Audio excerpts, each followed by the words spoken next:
All right. Well, good afternoon, everyone. I'm Anastasia Nicolau, Vice President of Policy and Public Affairs here at NAIOP, Massachusetts, and it is my pleasure to welcome you to a first look at the Mepa Environmental Justice Regulations with Mepa Director Tori Kim. Before we get started, I do have just a few quick announcements. Now is a great time to join NAIOP. Join and take advantage of free and discounted events and courses, exclusive members-only events, participation on our members-only committees, and help navigate your career with the commercial real estate landscape here in Massachusetts. We have some phenomenal events coming up and some courses. On February 3rd, we're going to have the NAIOP Networking Skate and Sip at the rink at 401 Park. We do have a rain date for this event, looking at the weather for next week. So if you have already bought a ticket, don't fear, it will happen on February 17th. And if you haven't bought a ticket yet, we encourage you to. It's an outdoor ice skating and spiked hot chocolate event. We also have on February 10th, supply chain challenges to discussion with global experts from MIT, Skanska, and Massport. They will discuss the supply chain issues and its impact on commercial real estate in 2022 and beyond. On February 16th, we're hosting our second NAIOP DEI Advanced Series, The Importance of Authentic Community Engagement. This will be moderated by Shirley Long of the Boston Globe, and we hope to see you there. Finally, in addition, our NAIOP Massachusetts University courses are kicking off in March with a commercial property acquisition and sale due diligence course. And finally, our Developing Leader Executive Dinner Series is already sold out. We haven't even advertised it yet. And that will be with NAIOP 2022 Board President Jessica Hughes. I also want to announce that this year, NAIOP will be launching a new professional development series between the Great Resignation, staff transitions, and remote work. The need for professional development has truly never been greater.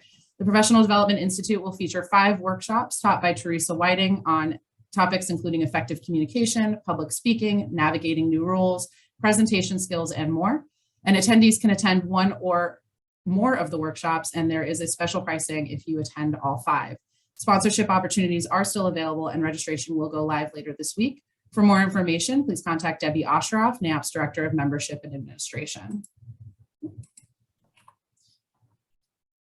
Each year, our chapter offers members and businesses a number of opportunities to optimize their company's exposure by partnering with NAIOP.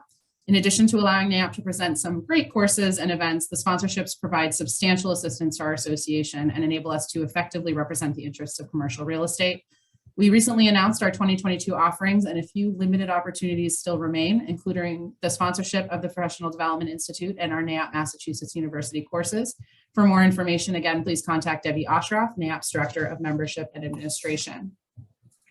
Speaking of sponsors, I do want to take a moment to thank our 2022 event sponsors who make programs like this possible: Boston Development Group, CBT, Divco West, Epsilon Associates, Fantini and Gorga, Keller Augusta, Integrated Builders, Langen Engineering, Niche Engineering, Norell Service Company, Nutter McLennan and Fish, RJ O'Connell and Associates, RW Homes Realty, Road Architects, SMMA, and Windover Construction.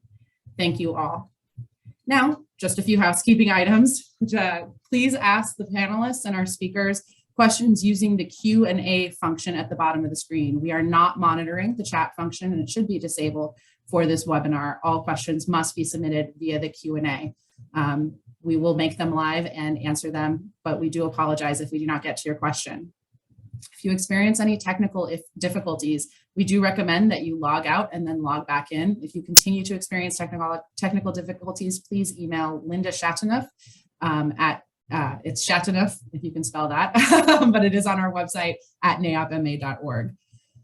With that, it is my pleasure to introduce today's moderator, Greg Sampson, partner at Womble Bond Dickinson. He's a longtime NAIOP member and current NAIOP representative on the Mepa Advisory Group. Before practicing as an attorney, Greg worked as a project manager and senior environmental planner and is formally certified as a professional wetlands scientist. Greg is also a member of the City of Melrose Planning Board, and we are incredibly grateful to him for joining us today to moderate this discussion. Greg, I'll go ahead and turn it over to you. Thank you, Anastasia, and welcome everybody. I'm very pleased today to introduce today's guest speaker, Tori Kim. Tori is the Assistant Secretary and Director of the Massachusetts Environmental Policy Act Office within the Executive Office of Energy and Environmental Affairs. Prior to taking the helm at Mepa, she served as EEA's General Counsel for 2.5 years, and before that was Deputy General Counsel in the Executive Office for for administration and finance. And early in her career, she was an assistant AG in the Massachusetts Attorney General's office and was an associate counsel in the litigation department at WilmerHale in New York and Boston. So as Tori will discuss, the regulations and guidance that will be on for discussion today are the outcome of Chapter 8 of the Acts of 2021, the Next Generation Roadmap for Climate Policy. But they're also the result of a significant stakeholder process to develop the regulations and guidance. NAIOP was welcomed into this process, and we want to again formally thank Tori for the opportunity to provide our input and to continue to be engaged and to help shape the final products at Mepa. So on that note, I'll turn it over to Tori for the presentation, following which we'll open up to questions. So we have a large number of attendees today, so we hope for some thoughtful questions. And as Anastasia mentioned, the chat function should be disabled, so please enter them into the questions box. So thank you all in advance, and over to you, Tori. Thank you. Great, thanks for the introduction, and thank you to NAIOP for the opportunity to present today on the new regulations promulgated by the Mepa office in December of 2021. The regulations are an important first step in implementing new requirements relative to environmental justice, including in that climate legislation that Greg mentioned, signed by Governor Baker in March of 2021. So I'll be using a slide deck today that we compiled upon the completion of our regulatory effort in December. It's already posted and available on the Mepa website. The slide deck will review key components of the climate legislation as related to the Mepa review process and describes how those components have now been incorporated into both our regulations and 2 new protocols that took effect just this past January 1 of this year. I'd also like to take this opportunity to thank NAIOP and all the members of the Mepa Advisory Committee that was formed in September of 2021 to provide broad stakeholder input into our regulatory effort. The committee has truly been an invaluable source of both historical knowledge of Mepa practice and regulations and innovative ideas for future revisions. So I anticipate there'll be a robust Q&A, so I will go over the slides relatively quickly so attendees will have a chance to ask questions. Next slide, please. So as many are aware, Mepa launched our regulatory review effort actually in February of 2021, even before the climate law was passed. We outlined as our primary goal alignment with state policy and planning efforts in 3 key areas, which included environmental justice. However, given the passage of the climate law and the tight timeframe of the end of 2021 that was given to the Mepa office to promulgate regulations, our focus very much shifted to implementing those legislative mandates by the end of the year.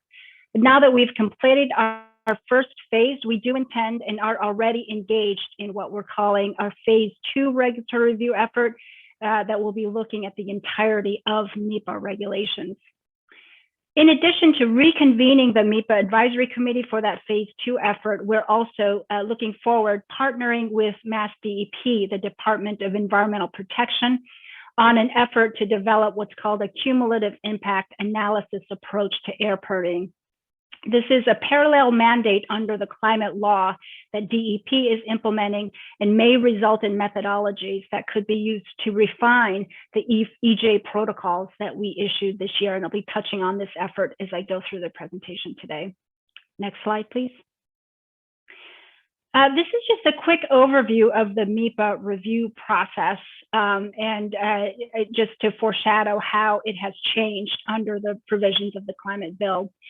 So as many of you already know, the basic rule is that Mepa review is needed if there's a so-called agency action. It's typically a state agency action, and 1 or more of regulatory review thresholds are exceeded. So these are levels of environmental impacts that are set out in our regulations and determines the level of review that is required. So higher level of impacts would require a higher level of review.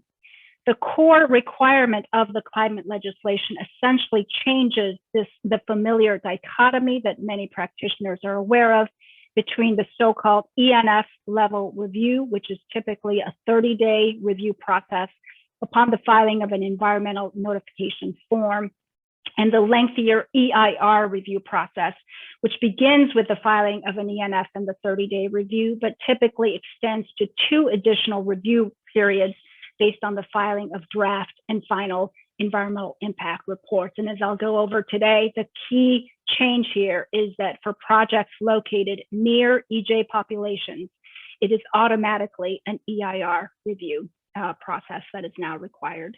Next slide, please. So going over the 3 key components of the climate legislation that affected MEPA. First, there's Section 57, which now requires that public health impacts be addressed in each EIR that's filed with the MEPA office, in addition to environmental impacts. So this is a requirement that has been added to all EIRs, regardless of whether the project is located near EJ populations or not. Next slide. Now, Section 58 is that core provision that I alluded to earlier, and that changes the level of review needed for projects located near EJ populations. And as I said, it essentially requires that lengthier EIR level review, and the phrasing of the law is clear. An EIR shall be required for projects located in certain designated geographic areas. So that's either 1 mile of an EJ population as defined in statute, or 5 miles if the project impacts air quality. And that phrase is one that we've now defined in regulation to mean either a project that exceeds an air threshold for stationary sources, or carries mobile source emissions based on diesel generated traffic of 150 average daily trips or more. So if a project is located in these designated geographic areas, it's an EIR. Now, the law also uses the phrase likely to cause damage to the environment being defined as significant damage. However, that is a direct reference to the MEPA review thresholds. That's how they're defined in regulation, as levels of impacts that are likely to cause damage to the environment. So we have read this language to mean that any project that exceeds any of our review thresholds, either the so-called ENF or the EIR thresholds, must undergo an EIR review process if located in these designated geographic areas. We've also made clear, however, that we don't read this language as requiring more projects to be filed, because that basic jurisdictional rule of agency action plus exceedance of the MEPA review threshold was not changed. So a project must otherwise be required under existing jurisdictional rules to file with MEPA, but once the project is filed, it must undertake an EIR process if located in these geographic areas, designated areas. Now, once the EIR is required, then the law also prescribes what that EIR must contain, both an assessment of existing unfair or inequitable environmental burden or public health consequences, and additionally, an analysis of project impacts to determine the likelihood of disproportionate adverse effects and the effects of climate change on the EJ population. Next slide. So finally, Section 60 of the climate legislation also requires the Secretary of the EA to enhance opportunities for public participation by EJ population if there's a reasonable likelihood of negative effects on those communities. And I'll address later in the presentation how we have chosen to implement this section through our public involvement protocol. Next slide. So moving to both our regulatory and protocol approach. So I'll go over how our regulations that were promulgated as of December 24th of last year have incorporated these statutory requirements, and I'll move on to those 2 protocols that were issued as well. So in terms of the regulatory approach, we have added those first 2 bullets here are a reference to those statutory mandates in the climate legislation. So of course, we've added that core provision of the EIR requirement for any project located within those designated geographic areas. And then we've also defined what that EIR must contain, both an assessment of existing burden and disproportionate adverse effects, as well as the requirement that mitigation be identified to the extent disproportionate effects are identified. Now, those first two bullets are ones, as I said, are mandated by statute. However, one area where MEPA does have some discretion is establishing the specific review procedures that may be appropriate for these types of reviews. We are cognizant of the fact that the new EIR requirement will significantly change the review process for the vast majority of our new project filings. So we estimated in the last 2 years, about 80% of new project filings were qualified for that so-called ENF only review, and we get about 200 filings per year. We also recognize that many of these smaller projects, in fact, may not have significant impacts of EJ of concern to EJ populations once you analyze those project impacts, and that we may want to have some flexibility in determining the appropriate level of review for those smaller projects that may not cause significant issues of concern. So in light of those factors, we have added two options for streamlining reviews for projects in that smaller impact category. So one is the so-called single EIR process. That's an existing process for filings that come in with an expanded ENF filing and request, as the name suggests, one EIR filing and one review process, review period, rather than two draft and final EIRs. An additional option we've added, and this is new, is something that we're calling a rollover EIR option. That's a reference to a procedure that currently exists as between a draft and final EIR, the concept being if the EIR itself is complete and addresses all relevant issues and there is no issue remaining to be scoped in the final EIR, we can roll that EIR over into the next environmental monitor and publish it as is without the need to prepare an additional document. So adapting that procedure here, what we've created is a procedure by which a proponent can file both an expanded ENF and what we're calling a proposed EIR. So that EIR would contain all of the required analyses that are now required by the climate law relative to EJ populations. And if indeed there are no issues remaining to be scoped, then we have the option of rolling that proposed EIR over into the next environmental monitor without the need for additional preparation. We would still have to go through an additional comment period, but it would significantly reduce the preparation time needed for that second review period. And then finally, we've incorporated key components of the public involvement protocol into regulation, including a 45-day advance notification requirement, which I'll explain further in a bit. Next slide, please. So moving on to the two protocols, one is the public involvement protocol for EJ populations, which was issued with an effective date of January 1. We issued prior versions of this throughout 2021 and received a robust input on these documents and received quite a bit of input and discussion through the advisory committee process. So this is largely based on the recommendations of the MEPA advisory committee. We have opted to take a broad approach to outreach and community engagement. So even though, as I stated earlier, Section 60 of the Climate Bill states that the ENF must address whether the project will have negative effects on EJ populations, we think the law was intended to provide broad opportunities for public involvement by EJ populations during the course of MEPA review for any projects that may affect those populations. So what we are requiring in both in regulation and in protocol that all projects located in those designated geographic areas to conduct some form of outreach and engagement with the surrounding EJ populations.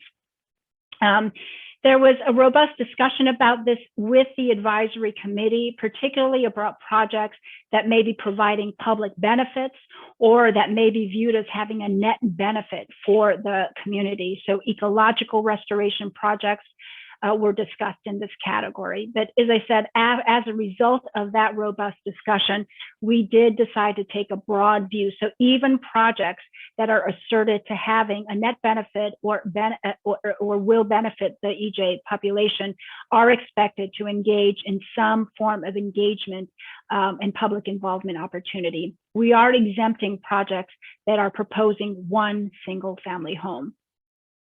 Now, having said that, the protocol is not particularly prescriptive about the specific measures that must be taken to engage with the surrounding community. So we are providing some level of discretion for the proponent to decide the appropriate level of outreach engagement that is appropriate or that may be warranted given the level of impacts.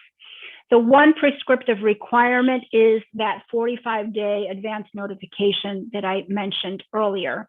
So this is a simple notification to the community prior to filing, 45 days prior to filing, and no earlier than 90 days. We have set up procedures to try to make this notification process as simple and easy to implement as possible. So there's a new MEPA box called the MEPA-EJ@mass.gov, where proponents can send a request to provide what's called an EJ reference list.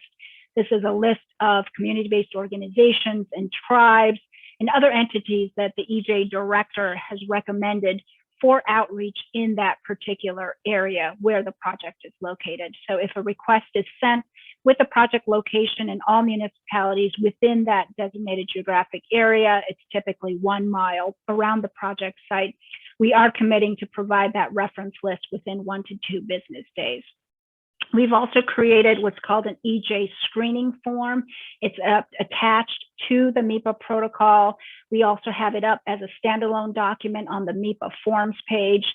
We do intend to translate that form into multiple languages as well.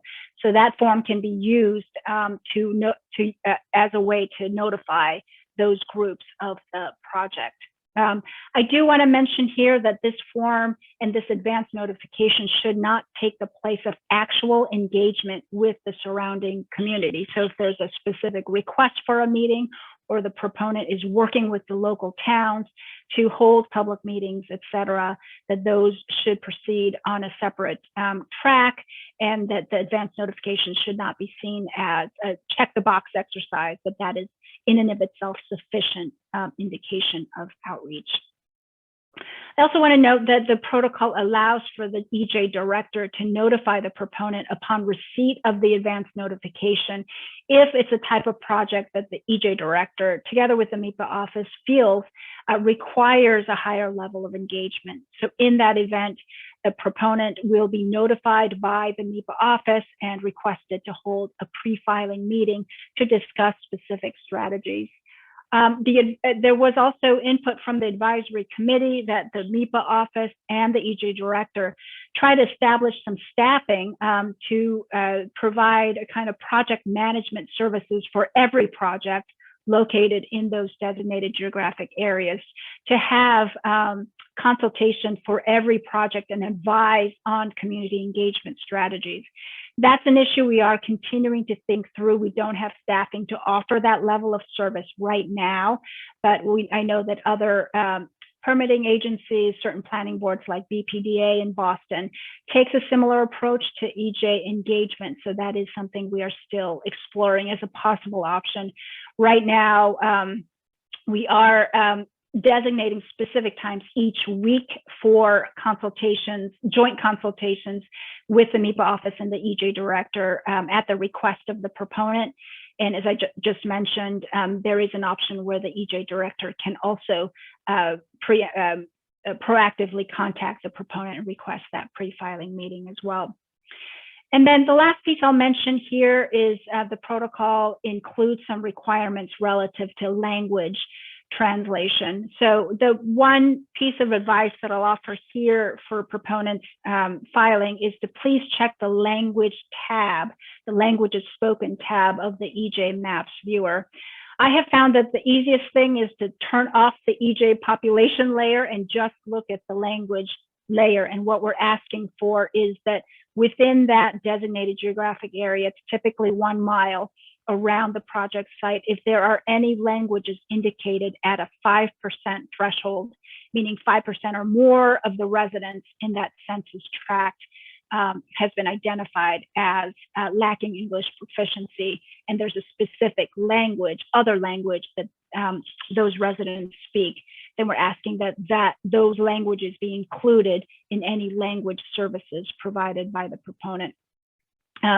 We have already received a fair number of questions around languages, which languages, and how best to make the services available. I'm happy to answer questions after the presentation.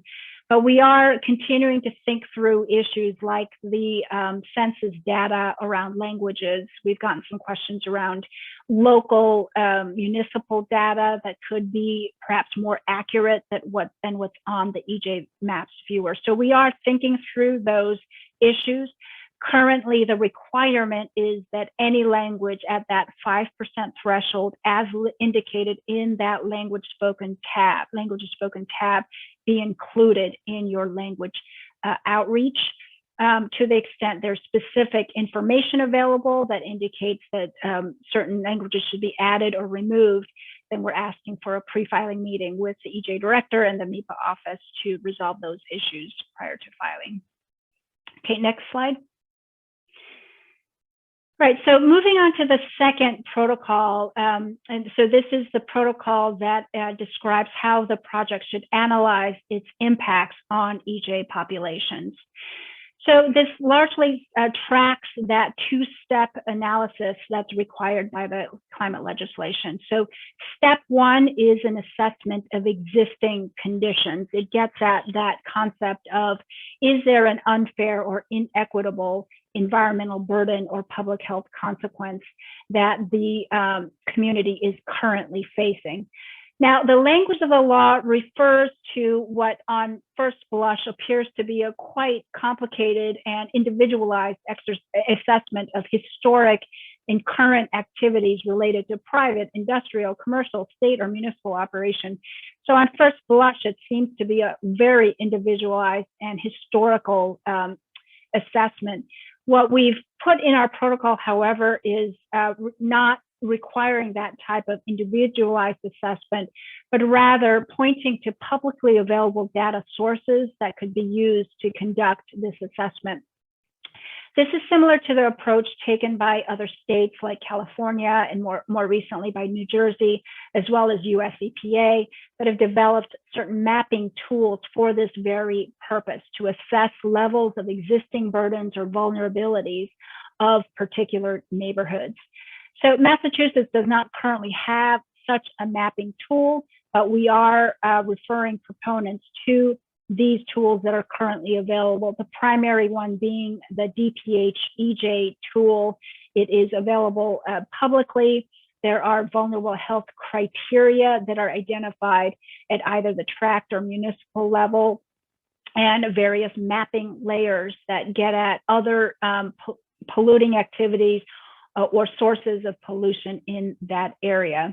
We also have the climate tool, as well as EJ Screen, which was developed by US EPA, that has some nice metrics that measure certain indicators such as PM2 levels or other environmental indicators, and compares particular census blocks to general statewide rates as well.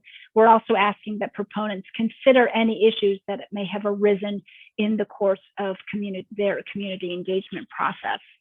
But this assessment process is very much an area where we are partnering with Mass DEP and watching how that process on that cumulative impacts analysis process unfolds, because they are grappling with the same issue of attempting to do an assessment of existing conditions in a neighborhood before moving on to assess a particular permit application. So DEP just completed its 6th stakeholder session just yesterday. There's a duplicate session tonight for anyone who's interested. And they are already starting to engage in this exercise. They're starting to compile a list of environmental, public health, and socioeconomic indicators that could be used to provide this type of community survey. So we're hopeful that at the end of that process and at the conclusion of our phase 2 process, that there will be more perhaps quantitative measures and methodologies that may be available that could be pulled into our process. So for that reason, we have intentionally titled this protocol an interim protocol. And so, as I said, we are pointing to available data sources with the hopes that it can be refined over time. Okay, next slide. So this is the step 2 of this protocol. So this is then moving on to analyzing the project impacts. So the key here is to assess whether the project impacts will cause what's called a disproportionate adverse effect, but in light of the existing burdens that were surveyed in step 1. And indeed, the climate law makes this reference. So only if step 1 indicates there is a level of existing burden that is unfair or inequitable, then the project must move on to step 2 to assess whether it is adding impacts to the area in a way that may exacerbate those existing conditions. I'd say that is the unique aspect of the Massachusetts law. You don't see that in other similar programs like the federal MEPA or other similar programs in other states. So it's looking at project impacts in light of those existing burdens. So we've pointed to various factors that the proponent must consider. So number 1 is the nature and severity of the impact. So as I just explained earlier, the broad step 1 screening step is quite broad. It takes into account a lot of different environmental and public health factors. So we're now moving on to looking at the project specific impacts and looking at both the nature and the extent or severity of those impacts to assess whether those existing burdens will be materially exacerbated in any way. And second, we're asking proponents to simply compare the project impacts on EJ populations versus non-EJ. So this is similar to the federal NEPA approach, which is largely focused on the project impacts and comparing across different demographics. However, NEPA is starting to consider this idea of cumulative impacts of past activities on the neighborhood as well. Third, the project can consider project benefits as well.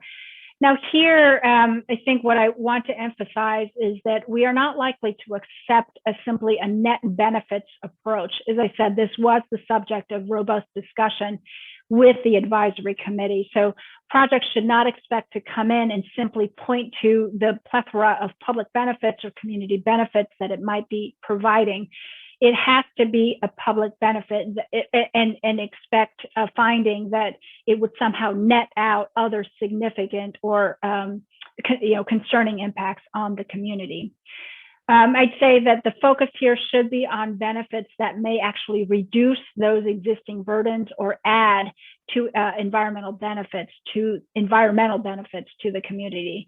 And this aligns with the concept of environmental justice principles that was added by the climate bill as well. Ecological restoration projects, as I indicated, is a category of projects that have been identified as ones that could add environmental benefits. And for that reason, those types of projects are allowed to conduct this assessment in a more narrative fashion as well. And then finally, climate change effects on EJ populations must be addressed. And here, I think we would rely on other existing protocols that already are in place to assess climate risks, both that RMAT tool that is required now as of October 1 and the Ghg emissions policy. And the concept here is to look at any climate risks that are specifically directed at or could impact EJ populations in particular. For Ghg emissions, we are, again, cognizant of the fact that currently only EIR level projects are subject to our Ghg policy. So we have made available a Ghg calculator tool. And so only projects that are estimated to have stationary source emissions from buildings of 2,000 tons per year or more would be expected to undergo the analysis required under the GHG policy, and only if those buildings are expected to be used or occupied by EJ populations. And then finally, there is an expectation of mitigation if disproportionate adverse effects are identified. Now, I will acknowledge here that this aspect of our protocol is qualitative at this stage. As I indicated, we are very much watching the DEP process and hopeful that more quantitative metrics or scoring could result from that process that would allow the proponent to assess that existing burden in a more quantitative fashion, which would in turn allow for assessment of the project impacts relative to those existing burdens. But right now, we do acknowledge this is somewhat qualitative, and we are asking proponents to make good faith judgments about impacts that may materially exacerbate those existing conditions. So some of the topics that I anticipate will come out of the reviews and you should expect to see in scoping is air quality issues from traffic impacts, as well as addition of impervious cover if the community is currently subject to urban heat island effect or lacks green space or parks, as well as water quality issues if there are impaired water bodies in the area and the project again is adding impervious area in a significant way that might increase discharges to those impaired water bodies. So those are the types of issues that will be scoped on a case-by-case basis. But as I said, we are hopeful that through the course of this year, we could develop more quantitative approaches that may make this exercise a bit more clear in that phase 2 effort. Next slide. Right, so that's an overview of both our regulations and protocols. This is just a reminder of the schedule where we've been and where we're going. So the regulations were promulgated as of December 24th. All of those protocols are effective as of January 1, and we are continuing to consider that second phase effort this year. Next slide. And this is just a reminder of ways to participate. The advisory committee meetings are open to the public. All of the dates are available and registration links are available on our website at the link indicated there. If anyone would like to sign up for a listserv where you will get periodic updates about our regulatory review process, feel free to do that. And our website is being updated regularly around these topics, and the full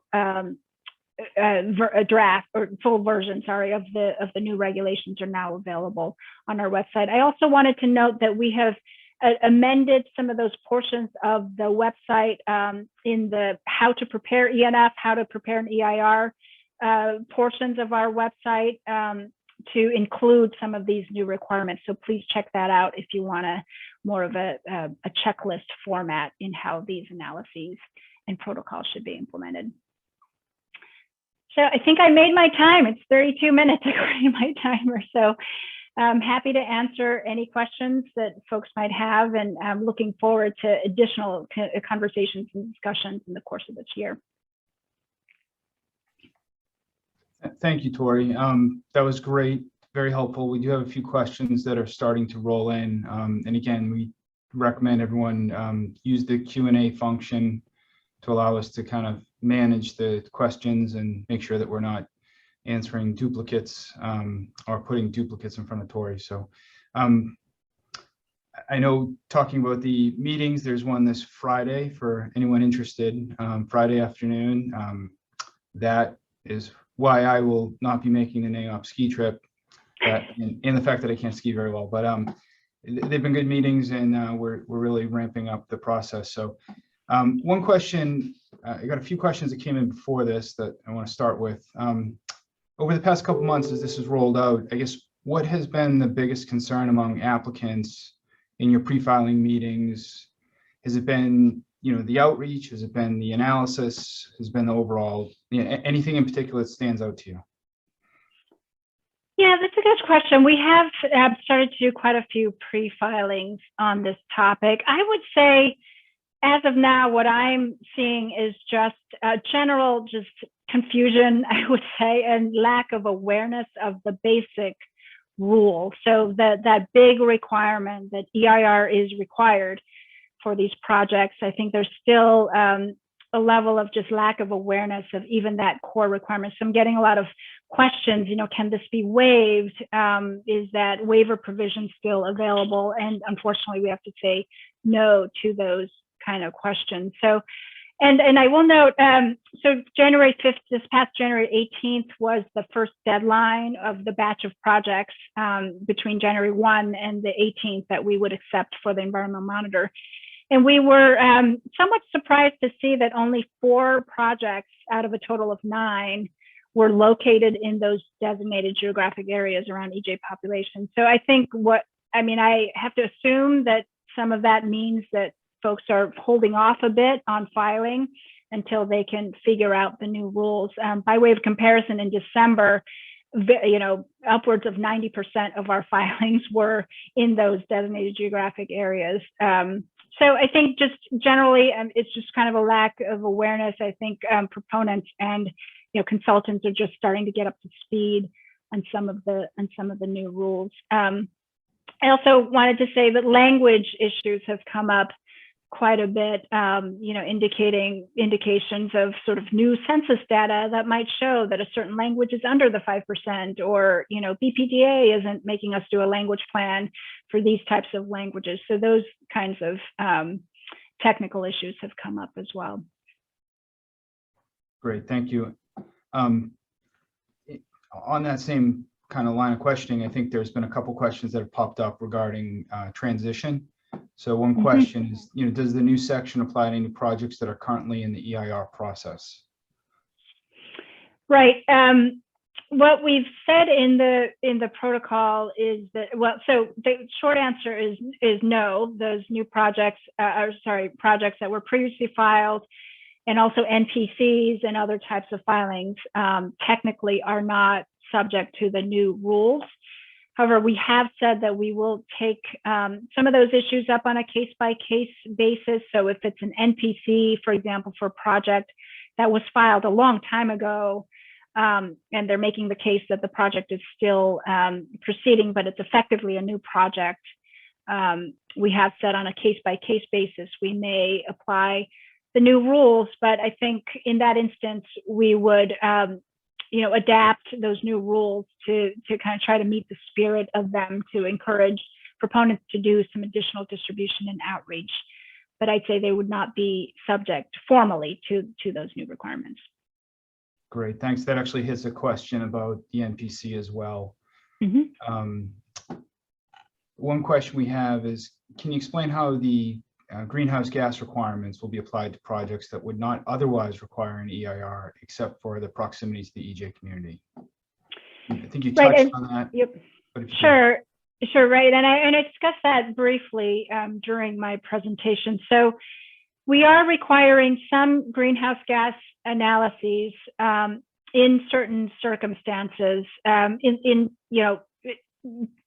specifically to implement a specific language in the climate law that requires us to look at climate risks on EJ population. So it is specifically called out in the climate law. But however, we are cognizant of the fact that these ENF only projects were not previously subject to this requirement. So what we've done is we've put out a Ghg Emissions Calculator. It's available on our resources page. It's an embedded link in the protocol itself. So the rule is, if the project is likely to be used or occupied by EJ population. So I think we would say, residential buildings or even commercial buildings that are sort of right in the EJ neighborhood, or in close proximity to EJ populations, there's a likelihood that EJ neighborhoods may use or occupy that building. We are asking proponents to put in some basic project information in terms of square footage and building type into this calculator. And if you're going to be above 2,000 tons per year, then we would ask that project to undertake the GHG analysis. That number is a result of some analytics we did on prior projects, and it roughly tracks larger projects that came through as mandatory EIRs under the old rule. So we're not expecting a lot of small projects to come in under that rule. It was intended to catch the larger developments that will have a larger, carbon footprint and may affect EJ populations as well. Great. There's a question about, do you anticipate the EJ impacts and analysis to be incorporated into the Secretary's certificates?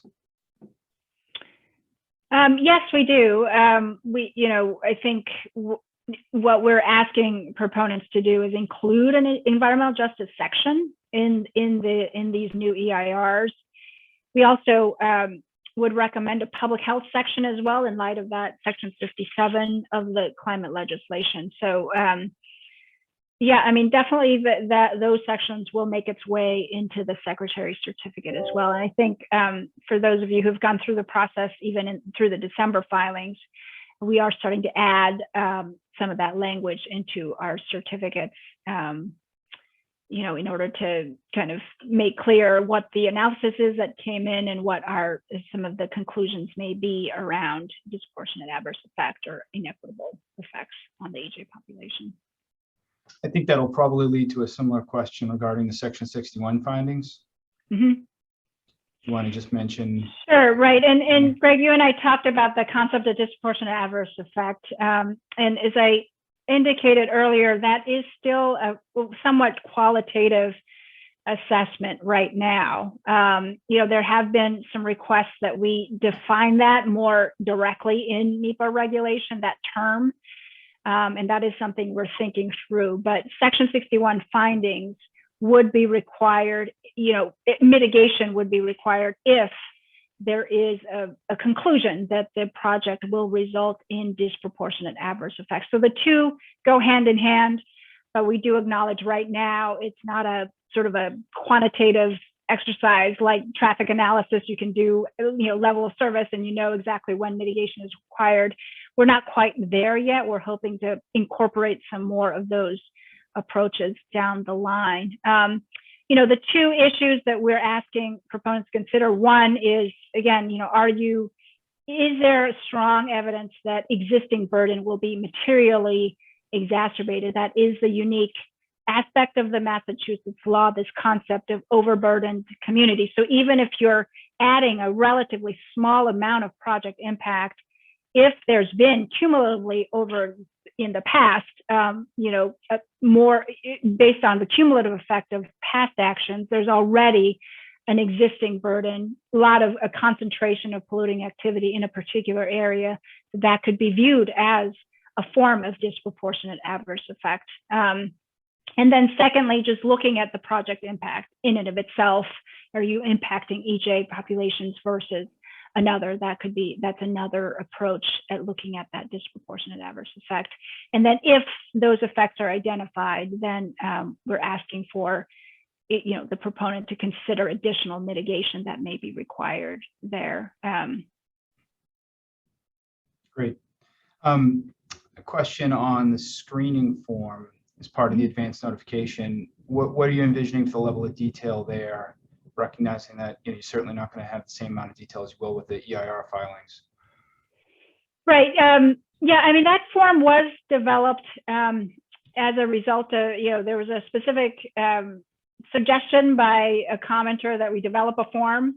It's a revision to a prior approach that we put into a prior draft where it would be a project summary sheet, and we attempted to articulate in our protocol what would have to go into that project summary sheet. And there was a lot of comments that wasn't clear enough. Let's just boil it down to a form. So that's what we did. I think the categories in the form are pretty self-explanatory, and there are some parentheticals that said, if known, can you list all of the required state and federal permits required for the project, whatever is known at the time. So there is an acknowledgement that you might have not have that full set of information available at that 45-day stage. But, I think There are some clear metrics in there. For example, is the project in a floodplain, as an easy proxy for is there some flooding risk? We are asking projects to put the numbers into the Ghg calculator for a quick overview of potential GHG impacts.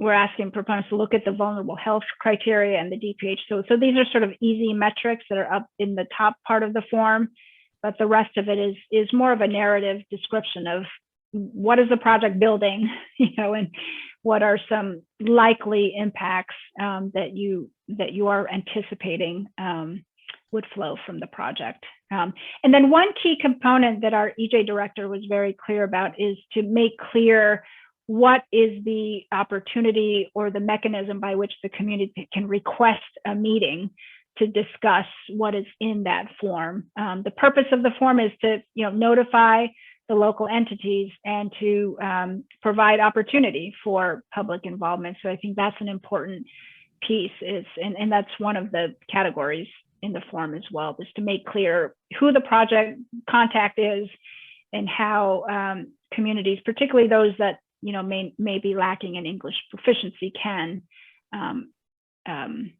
request a meeting to discuss the impacts of the project. Yeah, and I think we spoke a little bit about that in the advisory committee meetings. One of the goals of the pre-filing outreach is to actually get feedback. So right. In some respects, we thought what didn't make a lot of sense to have too much information presented, because that paints the picture that there's input's not going to be useful, but you also want to encourage the right kind of input and feedback from the community. So that's why I think that screening right. tool is kind of trying to toe that line. One question: if there's an error or deficiency in complying with the notice provisions prior to filing, is it screened and not accepted, or can it be cured with an extension of the comment period? Yeah, that's a good question. So we are intending to be strict about that requirement, given that it was such a huge priority, and it really is the one prescriptive requirement by way of community engagement. What we've put in our protocol, however, is we are building in a transition period until the end of February. So understanding that many proponents may not just know the rules right now and just will file the project come January 1. So we are saying if you're filing by the end of February, then you will be able to essentially cure that deficiency with a minimum of a 2-week extension of the comment period. But come March 1, we will be rejecting projects that have not done the 45-day outreach, which means that should be happening now for any projects that are looking to file in March. But that's how the process will work. There are two questions that I think we can answer quickly. There's one question about does the 1 mile radius include distance across large rivers? I assume yes, but I'll let you confirm. It's a straight line analysis, right? The 1 mile? Yes, yeah, and you should look at the 1 mile from the outer boundaries of the project site as well. And for linear projects, you'd have to do the radius for the entire length of the project as well. Yep. And then one question, wanted to confirm, if a project only requires an ENF but is located within a mile of the EJ population, does it require an EIR? That is. Yeah, that's the, yeah, right. Yeah, and that kind of reiterates, that's the type of question that I've been getting in pre-filings. That is the core change in the climate law, and we're not allowing waivers from that requirement, unfortunately. On the flip side, am I correct that if a project is subject to an agency action, such as an access permit, but does not trip any of the threshold requirements for an ENF or EIR, can you confirm that the new requirements do not apply? Yeah, that's correct. And that is our reading of the law. It does not change the basic jurisdictional rules.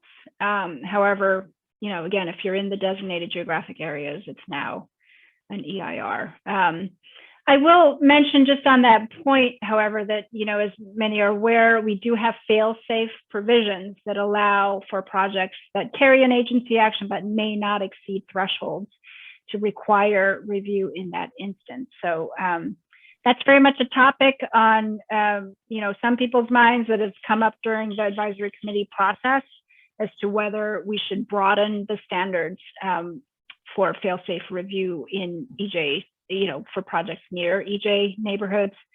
So that'll be a topic of conversation for our phase 2 effort. And we certainly, the Secretary currently has discretion to order fail-safe review as well. But what you just said earlier about the basic jurisdictional rules not changing, that is our reading of the law. Great. So I have a specific question. Is the 150 diesel vehicle trips per day level a new threshold, or how does it apply if there's no air transportation permits needed? It's not a new threshold.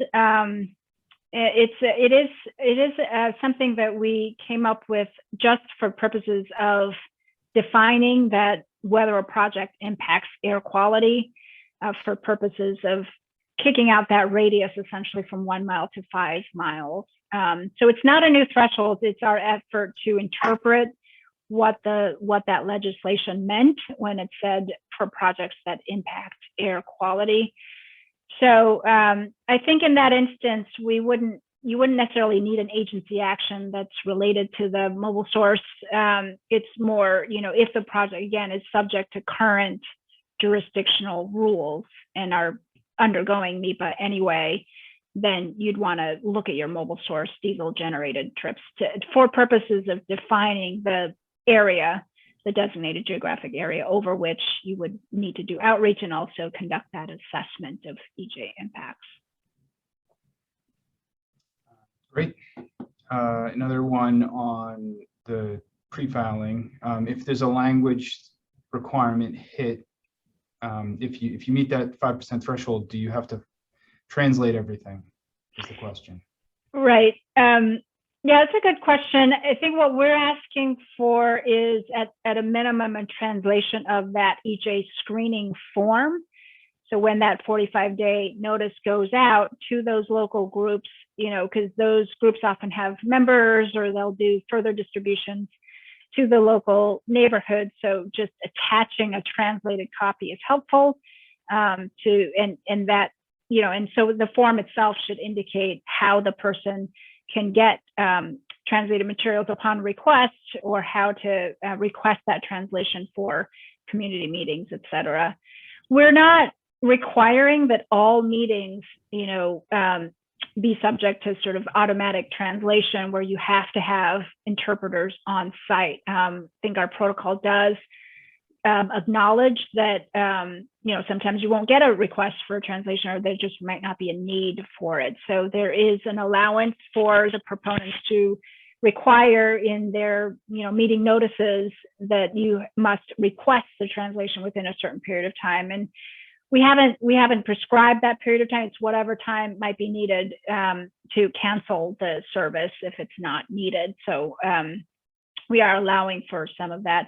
I will say that our EJ director, however, has expressed some concern for, projects that might be proceeding in the area where that percent might be closer to 10 or 15%, where it's pretty clear that you're in an area that might have a pretty significant pocket of a certain non-English, speaking population. So in that event, we are strongly encouraging that the proponent consider having an interpreter on site where it's going to be obvious that that is the population that will be impacted. You're directly surrounded by that neighborhood, and you just want to make somebody available in case someone drops by or shows up to the meeting. But the prescriptive requirement is to translate that EJ screening form. Also, once the project is filed, we would like to extend language services or offer language services for the MEPA site visit. So I think once the project is filed, you should expect to see the analysts reaching out to get the site visit notice translated as well, and doing some additional circulation there prior to the site visit. And on that note, we are considering right now perhaps standardizing our site visit notices and to, and translating that template and maybe just putting them up on our website into multiple languages as an additional service as well. All right, I think I'm going to cut in because we are at just at 1 o'clock now. Thank you so much, Tori and Greg, for such a great conversation, presentation, definitely a lot. We received dozens of questions. What we'll do is we'll download those questions and make sure that Tori's team gets them so that they can inform any FAQs that come out moving forward, or hopefully provide some guidance as this comes up in individual projects. Thank you all for joining us today. We very much appreciate it. And of course, this process is ongoing. You will receive the slide deck with the links to all of the ways to get involved. And you will also receive a recording of this presentation that will be accessible for 30 days. So thank you again for joining us. Thank you both for a wonderful conversation, and we will see you next time. Yeah, thanks for the opportunity. Thanks, everyone.